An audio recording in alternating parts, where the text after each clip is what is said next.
ನಮಸ್ಕಾರ ಎಲ್ಲರಿಗೂ. ನಿಮಗೆ ಗೊತ್ತಿರಬೇಕು, ಈಗೊಂದು 4 ಅಥವಾ 5 ದಿನದ ಹಿಂದೆ ಈ ಸುಪ್ರಿಯಾ ಸುಳೆ ಇವ್ರು ಏನ್ ಮಾಡಿದ್ರು ಅಂತಂದ್ರೆ, ಒಂದು ಬಿಲ್ ಅನ್ನ ಮಸೂದೆಯನ್ನ ಲೋಕಸಭೆಯಲ್ಲಿ ಮಂಡನೆ ಮಾಡ್ತಾರೆ. ಲೋಕಸಭೆಯಲ್ಲಿ ಆ ಬಿಲ್ ಏನ್ ಹೇಳ್ತಿತ್ತು ಅಂತಂದ್ರೆ, ನಿನ್ನ ಕೆಲಸದ ಅವಧಿ ಮುಗಿದ ನಂತರ ನೀವು ಆಫೀಸ್ನಿಂದ ಬರುವ ಕಾಲ್ಗಳನ್ನ ಅಟೆಂಡ್ ಮಾಡುವಂತಿಲ್ಲ.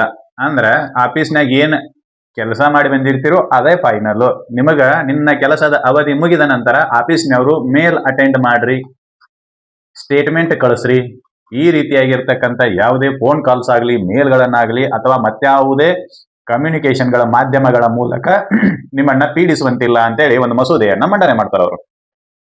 ಆ ಮಸೂದೆ ಪಾಸ್ ಆಕೈತೋ, ಫೇಲ್ ಆಕೈತೋ, ಜಾರಿಗೆ ಬರ್ದೈತೋ ಅದೆಲ್ಲ ಸೆಕೆಂಡರಿ.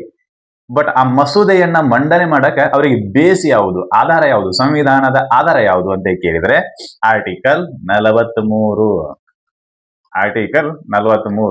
ಈ ಆರ್ಟಿಕಲ್ 43 ಸಂವಿಧಾನದಲ್ಲಿ ಏನ್ ಹೇಳ್ತೈತಿ ಅಂತೇಳಿ ಇವತ್ತು ನಾವು ಚರ್ಚೆ ಮಾಡೋಣ. ಆ ಬೇಸನ್ನ ಇಟ್ಟುಕೊಂಡು ಇವರು ಸುಪ್ರಿಯಾ ಸುಳೆ ಅವರು ಮಂಡನೆ ಮಾಡಿದ್ರು. ಮಹಾರಾಷ್ಟ್ರದವರು ಇವರು ಎನ್ಸಿಪಿ ಪಕ್ಷದ ಎಂಪಿ. ಇವರು ಲೋಕಸಭೆಯಲ್ಲಿ ಈ ಮಸೂದೆಯನ್ನ ಮಂಡನೆ ಮಾಡ್ತಾರೆ. ಆಫೀಸ್ ಅವರ್ಸದ ನಂತರ ಕೆಲಸ ಮಾಡ್ರಿ ಅಂತೇಳಿ ನೀವು ಪೀಡಿಸುವಂತಿಲ್ಲ, ಕಾಡುವಂತಿಲ್ಲ, ಅಟೆಂಡ್ ಮಾಡ್ರಿ ಅಂತ ಹೇಳುವಂತಿಲ್ಲ ಅಂತ ಆ ಮಸೂದೆಯನ್ನ ಬಿಲ್ ಅನ್ನ ಮಂಡನೆ ಮಾಡ್ತಾರೆ. ಬಟ್ ಅದು ಬಿಲ್ ಪಾಸ್ ಆಗೈತೋ ಮತ್ತೆ ರಿಸಲ್ಟ್ ಆಗೈತೋ ಅದು ಸೆಕೆಂಡರಿ. ಬಟ್ ಮಾಡಿದಾರೆ, ಏನಾಗೈತಿ ನೋಡೋಣ ಮುಂದೆ. ಅವ್ರ ಬೇಸ್ ಯಾವುದು ಅಂತಂದ್ರೆ ಆರ್ಟಿಕಲ್ 43. ಸರ್ ನಿಮ್ಗೇನ್ ಬಂದ್ ಹೇಳ್ಯಾರನ್ರಿ ಅಂತ ಕೇಳ್ಬೇಡ್ರಿ, ಅದನ್ನ ಓದಿದಾಗ ನಿಮಗೆ ಗೊತ್ತಾಕೈತಿ, ರಿಲೇಟ್ ಮಾಡ್ಬೇಕಾಕೈತಿ ಪ್ರತಿಯೊಂದನ್ನು. ನಿಮ್ಗೇನ್ ಬಂದ್ ಹೇಳ್ಯಾರನ್ರಿ, ನಾವು ಇದ ಬೇಸ್ ಇಟ್ಕೊಂಡು ನಮ್ ಮಸೂದೆ ಮಂಡನೆ ಮಾಡಾಕತ್ತೀವಿ ಅಂತ ಹೇಳಿ ಕೇಳಕ್ ಹೋಗ್ಬೇಡ್ರಿ. ಮಸೂದೆ ಮಂಡನೆ ಮಾಡಿರೋದು ಆಧಾರ ಇದೆ, ಹೌದಾ? ಅದು ಕಲಂ 43 ನೆನಪಲ್ಲಿ ಇರಲಿ. ಅದೇನ್ ಹೇಳ್ತೈತಿ ಅನ್ನೋದೇ ಇವತ್ತಿನ ಚರ್ಚೆಯ ವಿಷಯ. ಏನ್ ಹೇಳ್ತೈತಿ ನೋಡೋಣ. ಆರ್ಟಿಕಲ್ 43 ಡೆಫಿನಿಷನ್ ಏನೈತಿ ಅಂತ ನೋಡೋದಾದ್ರೆ, ದ ಸ್ಟೇಟ್ ಶಾಲ್ ಎಂಡ್ಯೂರ್ ಅಂತಂದ್ರೆ ಪ್ರಯತ್ನ ಮಾಡೋದು, ಕಂಪಲ್ಸರಿ ಪ್ರಯತ್ನ ಮಾಡಬೇಕು. ಯಾವುದಕ್ಕೆ ಪ್ರಯತ್ನ ಮಾಡಬೇಕು ಅಂತಂದ್ರೆ ಟು ಸೆಕ್ಯೂರ್ ಅಂತ, ರಕ್ಷಣೆ ಮಾಡುವ ಸಲುವಾಗಿ ಪ್ರಯತ್ನ ಮಾಡಬೇಕು. ಏನನ್ನ ಹೆಂಗ ರಕ್ಷಣೆ ಮಾಡಬೇಕು ಅಂತಂದ್ರೆ ಬೈ ಸೂಟೇಬಲ್ ಲೆಜಿಸ್ಲೇಷನ್, ಸಮರ್ಪಕವಾದ ಕಾನೂನುಗಳನ್ನ ತಗೊಂಡು ಬರುವ ಮೂಲಕ, ಅಥವಾ ಬೈ ಎಕನಾಮಿಕ್ ಆರ್ಗನೈಸೇಷನ್, ಆರ್ಥಿಕ ಸಂಸ್ಥೆಗಳ ಮೂಲಕ, ಅಥವಾ ಯಾವುದಾದರೂ ಬೇರೆ ದಾರಿಗಳ ಮೂಲಕ ರಕ್ಷಣೆ ಮಾಡಲು ಪ್ರಯತ್ನ ಮಾಡಬೇಕು. ಏನ ರಕ್ಷಣೆ ಮಾಡಬೇಕು ಇಲ್ಲಿ ಬರೀತಾರೆ, ಟು ಆಲ್ ವರ್ಕರ್ಸ್, ಕಾರ್ಮಿಕರ ರಕ್ಷಣೆ ಮಾಡಬೇಕು. ಅಗ್ರಿಕಲ್ಚರಲ್, ಇಂಡಸ್ಟ್ರಿಯಲ್ ಆರ್ ಅದರ್ವೈಸ್, ಯಾವ ಕಾರ್ಮಿಕರು? ಕೃಷಿ ಕಾರ್ಮಿಕರು ಅಥವಾ ಕಾರ್ಖಾನೆ ಕಾರ್ಮಿಕರು ಅಥವಾ ಬೇರೆ ಕಾರ್ಮಿಕರು. ಅವರ ರಕ್ಷಣೆ ಯಾವ ಸ್ಥಳದಲ್ಲಿ ಮಾಡಬೇಕು? ವರ್ಕ್, ಕೆಲಸದ ಸ್ಥಳದಲ್ಲಿ ಮಾಡಬೇಕು. ಯಾವುದರನ್ನ ರಕ್ಷಣೆ ಮಾಡಬೇಕು? ಲಿವಿಂಗ್ ವೇಜ್, ಕೂಲಿಯನ್ನ ಕೊಡಬೇಕು. ಹೆಂಗ್ ಕೊಡಬೇಕು ಅಂದ್ರೆ ಲಿವಿಂಗ್ ವೇಜ್ ಅಂದ್ರೆ ಅವರು ಬದುಕಲು ಏನು ಬೇಕೋ ಅಷ್ಟು ಕೂಲಿಯನ್ನು ಕೊಡುವಂತ ವ್ಯವಸ್ಥೆಯನ್ನ ಮಾಡಬೇಕು. ಮಿನಿಮಮ್ ವೇಜಸ್ ಬಗ್ಗೆ ಮಾತಾಡೋದಿಲ್ಲ ಅಲ್ಲಿ, ಕನಿಷ್ಠ ಕೂಲಿಯ ಬಗ್ಗೆ ಮಾತಾಡೋದಿಲ್ಲ.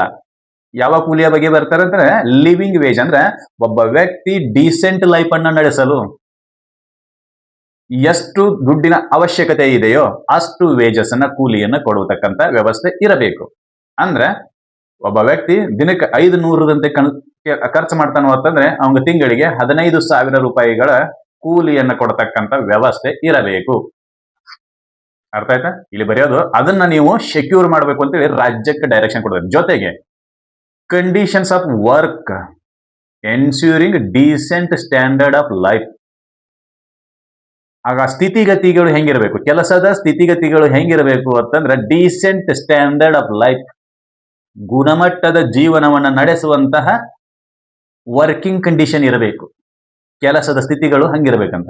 ಅಂಡ್ ಫುಲ್ ಎಂಜಾಯ್ಮೆಂಟ್ ಆಫ್ ಲೈಜರ್, ಬಿಡುವಿನ ವೇಳೆಯನ್ನ ಸಂಪೂರ್ಣವಾಗಿ ಆನಂದಿಸುವ, ಅದಕ್ಕೆ ಹೇಳೋದು ಬಿಡುವಿನ ವೇಳೆಯನ್ನ ಸಂಪೂರ್ಣವಾಗಿ ಆನಂದಿಸುವ ಕಂಡೀಷನ್ ಇರಬೇಕು. ಬಿಡುವಿನ ವೇಳೆ ಅಂತಂದ್ರೆ ಯಾವುದು? ಆಫೀಸ್ ಅವರ್ ಮುಗಿತೈತಿ 10ರಿಂದ 8 ಗಂಟೆ, 10ರಿಂದ 6 ಗಂಟೆಗೆ ಆಫೀಸ್ ಅವರ್, 10ರಿಂದ 6 ಗಂಟೆ, 8 ಗಂಟೆಗಳ ಕೆಲಸ. ಇಲ್ಲಿಗೆ ಮುಗಿತು ಅಂತಂದ್ರೆ ನೀವು ಅವನ ಕರೆಯುವ ಹಂಗಿಲ್ಲ, ಇಲ್ಲೊಂದು ಸ್ಟೇಟ್ಮೆಂಟ್ ಐತಿ ಬಾರು, ಏನು ಇನ್ನೂ ಒಂದು ತಾಸು ಎಕ್ಸ್ಟ್ರಾ ವರ್ಕ್ ಮಾಡಿದ್ರೆ ಅದು ಕೆಲಸ ಮುಗಿದೈತಿ, ಆ ರೀತಿ ಇಲ್ಲ ಅಂತ ಇದನ್ನ ಹೇಳ್ತೈತಿ. ಆದ್ರೆ ಈ ಕಂಡೀಷನ್ ಹಂಗಿಲ್ಲ.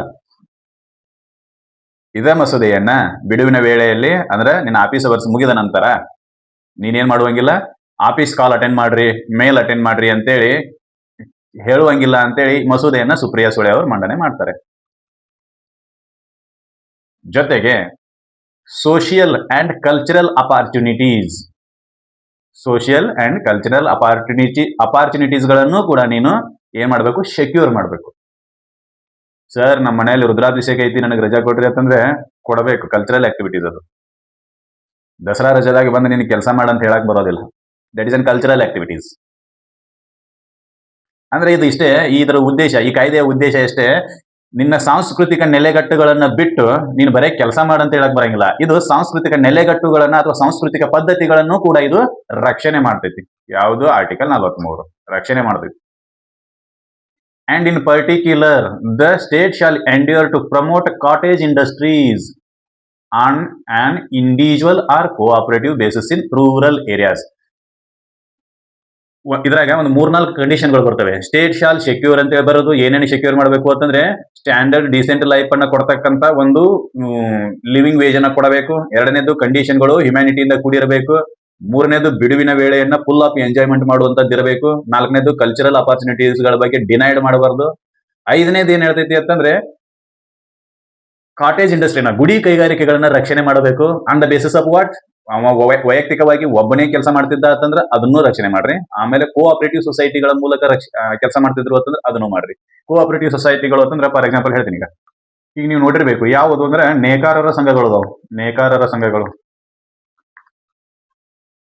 ಇವು ಗುಡಿ ಕೈಗಾರಿಕೆ. ನೇಕಾರರು ಏನ್ ಮಾಡ್ತಾರೆ ಅಂದ್ರೆ ಸೀರೆಗಳನ್ನ ನೇಯ್ತಿರ್ತಾರೆ, ಬಟ್ಟೆ ನೇಯ್ತಾರೆ, ನೇಯುವ ಕೆಲಸಗಳನ್ನ ಮಾಡ್ತಾರೆ. ಏನಕೈತಿ ಅಂತಂದ್ರೆ ಈ ದೊಡ್ಡ ದೊಡ್ಡ ಇಂಡಸ್ಟ್ರಿಗಳು ಬಂದು ಈ ಸಣ್ಣ ಸಣ್ಣ ಕೈಗಾರಿಕೆಗಳನ್ನ ನೆಚ್ಚಿಕೊಂಡಿರ್ತಕ್ಕಂಥ, ಸಣ್ಣ ಸಣ್ಣ ಕೈಗಾರಿಕೆಗಳನ್ನೇ ನಂಬಿಕೊಂಡಿರ್ತಕ್ಕಂಥ ವ್ಯಕ್ತಿಗಳನ್ನ ಅವಸಾನದ ಅಂಚಿಗೆ ತಗೊಂಡ್ಬಂದವೆ. ಯಾಕಂತಂದ್ರೆ ದೊಡ್ಡ ದೊಡ್ಡ ಇಂಡಸ್ಟ್ರಿಗಳು ಇವರು ಒಂದು ಸೀರೆ ನೇಯಕ್ಕೆ ಇವರಿಗೆ 1 ತಾಸೋ 2 ತಾಸೋ 3 ತಾಸೋ ಅದೆಷ್ಟು ಅವರ ಕತ್ತೆ ನನಗೆ ಗೊತ್ತಿಲ್ಲ, ಸಮಥಿಂಗ್ ಒಂದಿಷ್ಟು ವೇಳೆಗಳು ಬೇಕಾಗ್ತೈತಿ, ಸಮಯ ಬೇಕಾಗ್ತೈತಿ, ಹೌದಾ? ಆದ್ರೆ ಒಂದು ಮಷಿನ್ ಏನ್ ಮಾಡ್ತೈತಿ ಅಂತಂದ್ರೆ ಇವ್ರು ಏನ್ ಮಾಡ್ತಾರೋ, ಒಂದು ಸೀರೆನ ನೇಯಕ್ಕೆ ಎಷ್ಟು ಸಮಯ ತಗೋತಾರೋ ಅಷ್ಟು ಸಮಯದೊಳಗಾಗಿ ಸಾವಿರಾರು ಸೀರೆಗಳನ್ನ ಅದು ಪ್ರಿಂಟ್ ಮಾಡಿರ್ತೈತಿ. ಹಿಂಗಾಗಿ ಇವ್ರಿಗೆ ಏನಾಕೈತಿ ಅಂತಂದ್ರೆ ಅವ್ರ ಜೊತೆ ಕಾಂಪಿಟೇಷನ್ ಮಾಡಕ್ ಬರೋದಿಲ್ಲ. Because of what? ಇವರ ಸೀರೆಗಳನ್ನ ನೇಯುವ ಕಷ್ಟ ಆಗಿರ್ತೈತಿ, ಅದಕ್ಕೆ ಇವರ ಸೀರೆಗಳ ಬೆಲೆ ಜಾಸ್ತಿ ಆಗಿರ್ತೈತಿ. ಅದು ಯಾವುದು ಮಷಿನ್ ಇಂದ ಮಾಡಿರ್ತಕ್ಕಂಥ ಸೀರೆಗಳ ಬೆಲೆ ಕಡಿಮೆ ಇರ್ತೈತಿ. ಕ್ವಾಲಿಟಿ ಇವ್ರದೇ ಜಾಸ್ತಿ ಇರ್ತೈತಿ, ನಾವಿಲ್ಲ ಅನ್ನೋದಿಲ್ಲ. ಬಟ್ ಯಾರು ನೋಡ್ತಾರೆ ಈಗ ಕ್ವಾಲಿಟಿ ಬೇಸಿಸ್? ಇಲ್ಲ ಅಲ್ಲ, ಅವ್ ಯಾವುದೂ ಇಲ್ಲ. ಈಗ ಅದಕ್ಕೆ ಏನ್ ಮಾಡಿದ್ರು ಅಂತಂದ್ರೆ ಈ ನೇಕಾರರೆಲ್ಲ ಜೀವನೋಪಾಯವನ್ನ ತಪ್ಪಿಸ್ಕೋಬಾರ್ದು ಅಂತೇಳಿ ಇವ್ರಿಗೆ ಏನ್ ಮಾಡಬೇಕು, ನೀನ ಸಹಾಯವನ್ನ ಮಾಡಬೇಕು. Because of what? ಇವ್ರದ್ದು ಕಾಟೇಜ್ ಇಂಡಸ್ಟ್ರಿ, ಗುಡಿ ಕೈಗಾರಿಕೆಗಳು, ಗುಡಿ ಕೈಗಾರಿಕೆಗಳು ಇವರನ್ನ ರಕ್ಷಣೆ ಮಾಡುವ ಸಲುವಾಗಿ ಇವ್ರದ್ದು ಒಬ್ಬಮ್ಮ, ನಾನು ಒಂದೊಂದೊಂದು ಸ್ವಂತ ನೇಕಾರಿಕೆ ಮಾಡ್ತೀನಿ ಅಂತ ಹೇಳಿ ಒಬ್ಬಮ್ಮ ತನ್ನ ಮನೆಯೊಳಗ ನೇಯು ಮಷಿನ್ ಇಟ್ಕೊಂಡು ತಾನು ನೇಯ್ತಿದ್ದ ಅಂತಂದ್ರೆ ಅವನು ನೀನು ರಕ್ಷಣೆ ಮಾಡಬೇಕು. ಜೊತೆಗೆ ಒಂದು 10-15 ನೇಕಾರರು ಸೇರ್ಕೊಂಡು ಒಂದು ಸಂಘವನ್ನ ಸ್ಥಾಪನೆ ಮಾಡ್ಕೊಂಡು ಅದರಲ್ಲಿ ಅವರು ನೇಯುವ ಕೆಲಸವನ್ನ ಮಾಡ್ತಿದ್ರು ಅಂದ್ರೆ ಅದನ್ನು ನೀನು ರಕ್ಷಣೆ ಮಾಡಬೇಕು. ಈ ರೀತಿ ಹೇಳ್ತೈತಿ. ಕೋಆಪರೇಟಿವ್ ಸೊಸೈಟಿಗಳ ಬಗ್ಗೆ ಹೇಳ್ತೈತಿ. ಯಾವುದು? Article 43. Cooperative society in the sense ಏನಪ್ಪಾ ಅಂತಂದ್ರೆ ಕಾಟೇಜ್ ಇಂಡಸ್ಟ್ರಿಗಳನ್ನ ರಕ್ಷಣೆ ಮಾಡುವ ಸಲುವಾಗಿ ಏನು ಕೋಆಪರೇಟಿವ್ ಸೊಸೈಟಿಗಳನ್ನ ಸ್ಥಾಪನೆ ಮಾಡ್ಕೊಂಡಿದ್ರು ಅಂತಂದ್ರೆ ಅವುಗಳ ರಕ್ಷಣೆ ಮಾಡ್ರಿ ಅಂತ. ಅವುಗಳ ಸಹಾಯದಿಂದ ಅದನ್ನ ನೆಚ್ಚಿಕೊಂಡಿರ್ತಕ್ಕಂಥ ಕುಟುಂಬಗಳನ್ನ ರಕ್ಷಣೆ ಮಾಡ್ರಿ ಅಂತ, ಹೌದಾ? ಮೊದಲು ನೀವು ನೋಡ್ತಿರ್ಬೇಕು, ಬಿದಿರಿನ ಬುಟ್ಟಿ ಅವು ಬರ್ತಿದ್ವು, ರೊಟ್ಟಿ ಮಾಡಕ್ ಬುಟ್ಟಿಗಳು ಬರ್ತಿದ್ವು, ಅಂದ್ರೆ ರೊಟ್ಟಿ ಇಡಾಕ ಬುಟ್ಟಿಗಳು ಬರ್ತಿದ್ವು, ಗಡಿಗಳು ಬರ್ತಿದ್ವು. ಈಗ ಅವೆಲ್ಲ ಹೋಗ್ಬಿಟ್ಟವೆ. ಯಾಕಂತಂದ್ರೆ ಆ ಜಾಗವನ್ನ ಪ್ಲಾಸ್ಟಿಕ್ ಬುಟ್ಟಿಗಳು ಆಕ್ರಮಿಸಿಕೊಂಡವೆ. ರೇಟು ಕಡಿಮೆ, ಬಾಳಿಕೆ ಜಾಸ್ತಿ. ಹೀಗಾಗಿ ಎಲ್ಲಿ ನೋಡ್ತೀವಿ ನೋಡಿ ಅಲ್ಲಿ ಪ್ಲಾಸ್ಟಿಕ್. ಕಟ್ಟಿಗೆ ಕುರ್ಚಿಗಳು ಸಾಮಾನ್ಯವಾಗಿ ಎಲ್ಲರ ಮನೆಯಲ್ಲಿ ಕಂಡು ಬರ್ತಿದ್ವು, ಈಗ ಪ್ಲಾಸ್ಟಿಕ್ ಕುರ್ಚಿಗಳು. ಹಿಂಗಾಗಿ ಯಾರು ಕರಕುಶಲ ಕಾರ್ಮಿಕರದಾರೋ ಅವರ ರಕ್ಷಣೆಗಾಗಿ ಸರ್ಕಾರ ಧಾವಿಸಬೇಕು ಅಂತೇಳಿ ಈ ಆರ್ಟಿಕಲ್ 43 ಕ್ಲಿಯರ್ ಕಟ್ ಆಗಿ ಹೇಳ್ತೈತಿ. ನೆನಪಲ್ಲಿರಬೇಕು. ಹೆಂಗ ರಕ್ಷಣೆ ಮಾಡಬೇಕು ಅಂತೇಳಿ ಬರೀತಾರೋ ಅಂತಂದ್ರೆ by suitable provisions or legislation or economic organisation or any other way ಅಂತೇಳಿ ಬರೀತಾರ ಅವ್ರು ಇಲ್ಲಿ, ಹೌದಾ? ಅಂದ್ರೆ ಕಾನೂನುಗಳನ್ನ ತಗೊಂಡ್ಬರುವ ಮೂಲಕ ಅಥವಾ ಆರ್ಥಿಕ ಸಂಸ್ಥೆಗಳನ್ನ ಸ್ಥಾಪಿಸುವುದರ ಮೂಲಕ ಅಥವಾ ಇನ್ಯಾವುದೋ ಯೋಜನೆಗಳನ್ನ ತರುವ ಮೂಲಕ ನೀನು ಅವರ ರಕ್ಷಣೆಯನ್ನ ಮಾಡಬೇಕು. ಮೊನ್ನೆ ನಾವು ನೋಡಿದ್ವಿ ರಾಷ್ಟ್ರ ಮಟ್ಟದೊಳಗ ಶಿಲ್ಪಕಾರರಿಗೆ ಸ್ಕಿಲ್ ಡೆವಲಪ್ಮೆಂಟ್ ಮಾಡ್ಕೊಂಡು ಅವರು ಶಿಲ್ಪಕಾರಿಕೆಯನ್ನ ಸ್ಥಾಪನೆ ಮಾಡಕ, ಇಂಡಸ್ಟ್ರಿಗಳನ್ನ ಸ್ಥಾಪನೆ ಮಾಡಕ್ಕೆ ಗೌರ್ಮೆಂಟ್ ಏನ್ ಮಾಡಿತ್ತು ಅಂತಂದ್ರೆ ಫ್ರೀ ಲೋನ್ ಅನ್ನ ಕೊಡಕ್ ಸ್ಟಾರ್ಟ್ ಮಾಡ್ತೀವಿ, ವಿದೌಟ್ ಬಡ್ಡಿ, ವಿದೌಟ್ ಇಂಟ್ರೆಸ್ಟ್. ಅದು ಏನಪ್ಪಾ ಅಂತಂದ್ರೆ ಅವರ ಏನು ಬದುಕಲು ಅವಶ್ಯಕವಾಗಿರ್ತಕ್ಕಂಥ ಇಂಡಸ್ಟ್ರಿಗಳನ್ನ ಹಾಕಿಕೊಳ್ಳಲು, ಕಾರ್ಖಾನೆಗಳನ್ನ ಸ್ಥಾಪನೆ ಮಾಡಲು ಅವರಿಗೆ ಅವಶ್ಯಕವಾಗಿರ್ತಕ್ಕಂಥ ಮೂಲ ಸೌಕರ್ಯಗಳನ್ನು ಒದಗಿಸುವ ಯೋಜನೆ ಅದು. ಹೌದಾ? ನೆನಪಲ್ಲಿ ಇರಬೇಕು ಇದಿಷ್ಟು. ಯಾಕಂತಂದ್ರೆ ಈಗೆಲ್ಲ ಮಷೀನ್ ಮನುಷ್ಯರನ್ನ ರಿಪ್ಲೇಸ್ ಮಾಡೋದ್ರಿಂದ ಮನುಷ್ಯರ ಜೀವನ ಅತಿ ಕಷ್ಟಕರ ಆಗುತ್ತೆ. ತಮ್ಮ ಅಸ್ತಿತ್ವವನ್ನೇ ಉಳಿಸಿಕೊಳ್ಳುವ ಪ್ರಶ್ನೆ ಬಂದಾಗ ಈ ರೀತಿ ಆಕೈತಿ. ಸರ್ಕಾರ ಅವ್ರಿಗೆ ಹೆಲ್ಪ್ ಮಾಡಬೇಕು ಅಂತೇಳಿ. ಯಾಕಂತಂದ್ರೆ ಸಂವಿಧಾನದೊಳಗೆ ಯಾಕೆ ಜಾಗ ಪಡ್ಕೋತು ಅಂತಂದ್ರೆ ಅವಾಗನೇ ಭಾರತದಲ್ಲಿ ಇಂಡಸ್ಟ್ರಿಗಳು ಕಾಲಿಡಾಕತ್ತಿದ್ದು, ಕಾರ್ಖಾನೆಗಳು ಭಾರತಕ್ಕೆ ಕಾಲಿಡಾಕತ್ತಿದ್ದು. ಆ ಕಾರ್ಖಾನೆಗಳು ಮಾಡುವ ಕೆಲಸಗಳನ್ನ ಮನಗಂಡಿರ್ತಕ್ಕಂಥ ಭಾರತದ ನಾಯಕರು ಏನ್ ಮಾಡಿದ್ರು ಅಂತಂದ್ರೆ ಇದು ಹಿಂಗೆ ಬರ್ತು ಅಂತಂದ್ರೆ ಭಾರತದ ಗುಡಿ ಕೈಗಾರಿಕೆಗಳೆಲ್ಲವೂ ನಾಶವಾಗಿ ಹೋಗ್ತವೆ. ಗುಡಿ ಕೈಗಾರಿಕೆಗಳು ಅಂತಂದ್ರೆ ತಮ್ಮ ಮೇನ್ ಹೊಲದನ ಕೆಲಸ ಮುಗಿಸ್ಕೊಂಡು ಬಂದು ಸಾಯಂಕಾಲ ಬಿಡುವಿನ ವೇಳೆಯಲ್ಲಿ ಅವರು ತಮ್ಮ ಆದಾಯವನ್ನ ಹೆಚ್ಚಿಸಿಕೊಳ್ಳಲು ಮಾಡ್ತಕ್ಕಂಥ ಕೆಲಸ ಅದನ್ನ ಕಾಟೇಜ್ ಇಂಡಸ್ಟ್ರೀಸ್ ಅಂತ ಕರಿತೀವಿ. ಮೊದಲೆಲ್ಲ ಹಾಸಿಗೆದು ಮನ್ಯಾಗ ಹೊಲಿತಿದ್ರು, ಅದಕ್ಕೆ ಕೌದತೆ ಕರೀತಾರೆ. ಈಗ ಯಾರು ಹೊಲಿತಾರೆ ಹಾಸಿಗೆ? ಹೋಗಿ 200 ರೂಪಾಯಿ ಕೊಟ್ಟು ರಗ್ ತಗೊಂಡ್ ಬಿಡ್ತಾರೆ. ಅವ್ ಮುಗದೆ ಅಂದ್ರೆ ಒಂದು ಆ ರೀತಿ ಮಾಡೋದ್ರಿಂದ ಏನಾಕಿತ್ತು ಅಂತಂದ್ರೆ ರಾ ಮಟೀರಿಯಲ್ ಮನ್ಯಾಗ ಸಿಗ್ತಿತ್ತು. ಆಮೇಲೆ ತಮಗೇನು ಬೇಕೋ ಅದನ್ನ ತಮಗೇನು ಬೇಕೋ ಯಾವ ಸ್ಟೈಲ್ನಾಗ ಬೇಕೋ ಅದನ್ನ ಅಷ್ಟ ರೆಡಿ ಮಾಡ್ಕೊತಿದ್ರು. ಹೀಗಾಗಿ ಆ ಖರ್ಚು ಉಳಿತಿತ್ತು. ಈಗ ಅದಿಲ್ಲ, ಸಮಯವೇ ಇಲ್ಲ. ಖರ್ಚು ಮಾಡಕ್ ಮಾತ್ರ ಸಮಯ ಐತೆ, ಅದೇನು ಗೊತ್ತಿಲ್ಲ. ಕಾಟೇಜ್ ಇಂಡಸ್ಟ್ರಿಯನ್ನ ಉಳಿಸೋದು ಮುಖ್ಯ, ಮಾಡ್ಲೇಬೇಕು. ಯಾರ ಮನ್ಯಾಗ ಬೆಣ್ಣೆ ತುಪ್ಪ ಮಾಡ್ತಾರ್ರಿ? ಈಗ ಇದ್ದು ದನ ಒಂದ್ ಇರ್ತೈತಿ, ಅದನ್ನ ಹಿಂಡಿ ಹಾಲಾಕಿ ಕುಲ ಸಾಯಂಕಾಲ ಬಿಲ್ ತಗೊಂಬಂದು 2 ಗುಟ್ಕಾ ತಿಂದ್ರು ಅಂದ್ರೆ ಮುಗಿದೋತು. ಇಲ್ಲಲ್ಲ, ಮೊದಲು ಏನ್ ಮಾಡ್ತಿದ್ರು ಅಂತ ನಸಗ್ನ 4 ಗಂಟೆಗೆ ಹೇಳ್ತಿದ್ರು, ಬೆಣ್ಣೆ ತೆಗಿತಿದ್ರು, ತುಪ್ಪ ಕಾಸ್ತಿದ್ರು. ಅವೆಲ್ಲ ಇದೇ ಒಂದ್ ರೀತಿ ಇದು ಪದ್ಧತಿನೇ, ಇದು ಜೀವನದ ಪದ್ಧತಿ. ಇದೇ ಬದಲಾವಣೆ ಆಗತೈತಿ. ಅದೇನಾರ ಇರ್ಲಿ, ನಾವೇನು ಹೇಳಕತ್ತೀವಿ ಅಂತಂದ್ರೆ ಕಾಟೇಜ್ ಇಂಡಸ್ಟ್ರಿಯನ್ನ ಏನ್ ಮಾಡ್ಬೇಕು, ರಕ್ಷಣೆ ಮಾಡುವ ಸಲುವಾಗಿ ಗೌರ್ಮೆಂಟ್ ಸ್ಕೀಮ್ಗಳನ್ನ ತಗೊಂಡ್ಬರ್ಬೇಕು. ಅದೇ ಸ್ಕೀಮ್ಗಳ ಆಧಾರದ ಮೇಲೆ ನೇಕಾರರ ಸಂಘಗಳಿಗೆ, ಆಮೇಲೆ ಗುಡಿ ಕೈಗಾರಿಕೆಗಳನ್ನ ಹೊಂದಿರತಕ್ಕಂಥ ಕೆಲವೊಂದಿಷ್ಟು ಸಂಘ ಸಂಸ್ಥೆಗಳಿಗೆ ಏನ್ ಮಾಡಕತ್ತಾರ ಅಂತಂದ್ರೆ ಬಜೆಟ್ನಾಗ ಸಬ್ಸಿಡಿಯನ್ನು ಕೊಡಕತ್ತಾರೆ. ಕಾಂಪೀಟ್ ಮಾಡ್ಬೇಕಲ್ಲ ಅವರು ಸೊಸೈಟಿ ಜೊತೆಗೆ. ಈಗ ಏನ್ ಮಾಡ್ತಾರ ಅಂತಂದ್ರೆ ಫ್ಯಾಕ್ಟರಿಯಿಂದ ಉತ್ಪಾದನೆ ಆಗಿರ್ತಕ್ಕಂಥ ಸೀರೆಗೆ 500 ರೂಪಾಯಿ ಬೆಲೆ ಐತೆ ಅನ್ಕೊಳ್ಳೋಣ. ಇವ್ರು ರೆಡಿ ಮಾಡಿರ್ತಕ್ಕಂಥ ಸೀರೆಗೆ 700 ರೂಪಾಯಿ ಬೆಲೆ ಐತೆ ಅನ್ಕೊಳ್ಳೋಣ. ಆವಾಗ ನೇಕಾರಿಗೆ ಹೇಳ್ತಾರ ಅವ್ರು, ನೀವು 500 ಸೀರೆ ಮಾಡ್ರಿ, ಸೀರೆ ಮಾರ್ರಿ, ಇನ್ನು 200 ರೂಪಾಯಿ ಗೌರ್ಮೆಂಟ್ ಪೇ ಮಾಡ್ತೈತಿ ಅಂತೇಳಿ. ಅಂದ್ರೆ ಸಬ್ಸಿಡಿ ಕೊಡೋದು ಉದ್ದೇಶ ಇದು. ಸಬ್ಸಿಡಿ ಇನ್ ದ ಸೆನ್ಸ್ ಸೀರೆ ಮಾರುವಾಗನ ಕೊಡಬೇಕು ಅಂತ ಏನಿಲ್ಲ. ಅವ್ರು ಬಳಕೆ ಮಾಡ್ತಕ್ಕಂಥ ಕರೆಂಟ್ ಅನ್ನ ಫ್ರೀ ಮಾಡಿದ್ರೆ ಸಾಕು, ಅದು ಸಬ್ಸಿಡಿನೇ. ಅವರ ಉತ್ಪಾದನೆಗೆ ಬೇಕಾಗಿರ್ತಕ್ಕಂಥ ರಾ ಮಟೀರಿಯಲ್ ಅನ್ನ ಕೊಂಡು ತಗೊಂಡ್ಬರುವ ಸಮಯದಲ್ಲಿ ಆ ರಾ ಮಟೀರಿಯಲ್ಗಳ ಬೆಲೆ ಕಡಿಮೆ ಮಾಡಿದ್ರೆ ಸಾಕು. ಮೊದಲೆಲ್ಲ ಹಂಗೆ ಇತ್ತು. ಈಗ ನಮ್ಮ ಊರಾಗ ಮೊದಲು ಒಂದು ಹಳ್ಳಿ ಒಳಗೆ ಏನ್ ಮಾಡ್ತಿದ್ರು ಅಂದ್ರೆ 5 ಮಂದಿ ಗೌಡ್ರು ಇರ್ತಿದ್ರು, ಪಂಚಾಯತ್ ಅಂತ ಕರೀತಾರ ಅವ್ರಿಗೆ. ಬಡಿಯಾರು, ಕಂಬಾರು, ಕುಂಬಾರು. ನಾ ಜಾತಿ ಬಗ್ಗೆ ಮಾತಾಡತ್ತಿಲ್ಲ, ಅವ್ರ ಕೆಲಸದ ಬಗ್ಗೆ ಮಾತಾಡತ್ತೀನಿ. ಯಾಕಂದ್ರೆ ಪ್ರತಿಯೊಬ್ಬರನ್ನ ಅವಲಂಬಿಸಿದ್ರು. ಹಿಂಗಾಗಿ ಗ್ರಾಮೀಣ ಜೀವನ ಬಹಳ ಸುಖಕರವಾಗಿತ್ತು. ಈಗ ಪ್ರತಿಯೊಬ್ಬರನ್ನ ನುಗ್ಗಸಾಕತ್ತಾರ. ನೀ ಏನ್ ನನ್ ಕೊಳಮೆ ಇಲ್ಲ, ಬಡಿಗೆರೆ ಅದಕ್ಕೆ ಕೊಳಬ್ರಿ. ಈಗ ಸದ್ಯಕ್ಕನ ಅವ್ರೇನ್ ಕಟ್ಟಿಗೆ ಮನೆ ಕಟ್ಟತ್ತಾರ, ಏನ್ ಮಾಡತ್ತಾರ? ಎಲ್ಲರೂ RCC ಬಿಲ್ಡಿಂಗ್ ಬಂದು ಬಡಿಗೆರಿಗೆ ಮರ್ಯಾದನೆ ಇಲ್ಲ. ಎಲ್ಲರೂ ಹಿತ್ತಾಳೆ ಪಾತ್ರೆ, ಪ್ಲಾಸ್ಟಿಕ್ ಪಾತ್ರೆಯನ್ನು ತಗೊಂಡ್ಬಂದಿರೋದ್ರಿಂದ ಕುಂಬಾರರಿಗೆ ಮರ್ಯಾದೆ ಇಲ್ಲ. ಯಾರ ಮೇಲೂ ಡಿಪೆಂಡ್ ಇಲ್ಲ. ಈಗ ಮೊದಲು ಹಳ್ಳಿಯ ಜೀವನ ಬಹಳ ಸುಖಕರ ಆಗೈತಿ. ಯಾಕಂತಂದ್ರೆ ಪ್ರತಿಯೊಂದು ಹಳ್ಳಿಯೊಳಗೂ ಪ್ರತಿಯೊಬ್ಬರಿಗೂ ಅವ್ರು ಬೇಕು. ಹಿಂಗಾಗಿತ್ತು.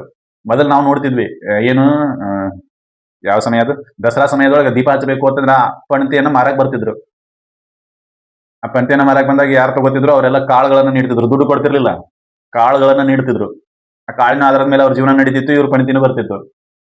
They are correlated on one another. ಈಗ ಏನಾಗೈತಿ ಅಂತಂದ್ರೆ ಹೋಗ್ತಾರ, ಪ್ಲಾಸ್ಟಿಕ್ ದೀಪಗಳನ್ನ ತಗೊಂಡ್ಬರ್ತಾರೆ. ಇವ್ರ ಸಂಬಂಧ ಇಲ್ಲ, ಅವ್ರಿಗೆ ಸಂಬಂಧ ಇಲ್ಲ. ಮೊದಲಿಗೆ ಅಣ್ಣ ತಮ್ಮ ಕಾಕ ಯಾವ ಬೆಕ್ಕ ನಮ್ ಜೊತೆ ಇರ್ಲಿ, ಈ ಮನಿ ಮಗ್ಲಿಕ್ಕೆ ನಮ್ ಯಾವ್ದಾನಂತ ಗೊತ್ತಿಲ್ಲ. ಯಾಕಂದ್ರೆ ಇಂಟರ್ ರಿಲೇಟೆಡ್ ಇಲ್ಲೇ ದುಡ್ಡು ಬಂದು ಎಲ್ಲಾನು ದಿವಾಳಿ ತೆಗೆದಿಟ್ಟದ. ನಾನು ದುಡ್ಡಿನ ಬಗ್ಗೆ ಮರ್ಯಾದೆ ಇಲ್ಲತ್ತೆ ಮಾತಾಡೋದಿಲ್ಲ, ಬಟ್ ಆ ರೀತಿ ಆಗ್ಯದ. You can see in society. ನಿಮಗೆ ಅಬ್ಸರ್ವ್ ಮಾಡಿದ್ರೆ ಗೊತ್ತಾಗ್ತೈತಿ.